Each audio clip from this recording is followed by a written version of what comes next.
examiners love to read about the pivots that you made in your research and the reasons behind it, because it breathes life into your research and transforms it into a living entity, instead of it being a linear, boring, and mundane PhD journey. Also, the examiners are really smart people. Don't forget that they are experts in your field of study, and they've examined multiple different PhDs over the last 10 plus years. So they know that a PhD is never linear. It is a lot of twists and turns, failures and successes, and they want to see it and read it all in your thesis, because they know you didn't get to the final outcome in one shot. You didn't just go, day one, I know what I'm gonna do, boom, I'm at the finish line, guys. 4 years later or 6 years later, I'm at the finishing line. We're all good.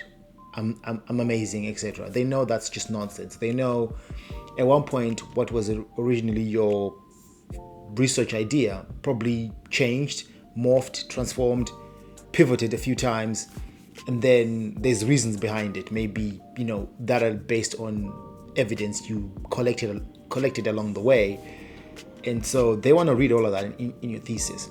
Don't be afraid to write about the failures that you had, even if it's like experiments that didn't yield the good results or ideal results.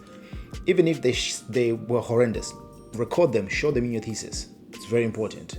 I should also add that having a lot of failure stories, if you will, and success stories in your thesis, is part of the journey that got you to the end game, to the finishing line, if you will, is really good for your PhD Viva, because it will spark a lot of interesting discussions that are very good for the Viva experience.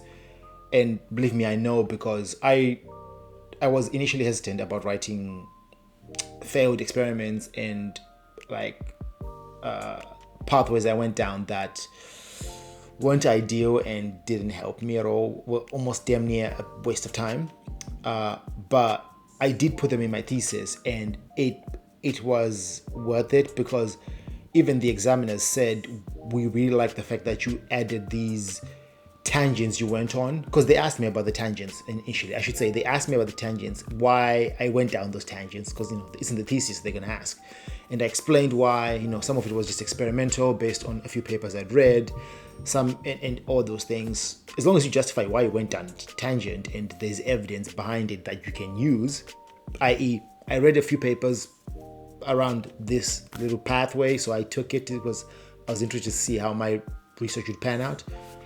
Hey, I got some good results, I got some negative results, whatever. But nonetheless, they liked the fact that I went down these pathways. I had reasons for doing it, and even though most of them didn't pan out, they asked me, how did I deal with that failure? And then what was it like then pivoting back and knowing that you might have wasted 6 months going down this path. And it was really just a great back and forth discussion. It wasn't even like an interrogation. They were also fascinated to know how I dealt with these losses, these failures, and how I bounced back, how I felt about them, and what I think about it looking back. Would I have gone down the same paths looking back, from the position of a finished, of when you've finished your thesis and submitted it, because you're doing your Viva, right? They asked all these questions, and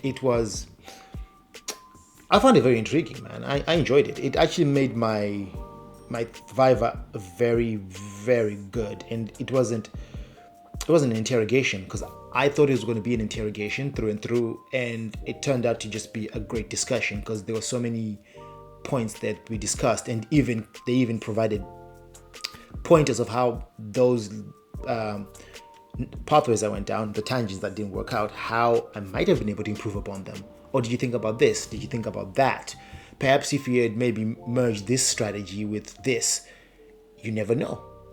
And that was brilliant time, because it also meant that this is potential future work I can pursue if I choose to down the line, right? So yeah, it was brilliant, and I urge you guys to add all these failures and successes, add all of it into your thesis. It's well worth it, believe me.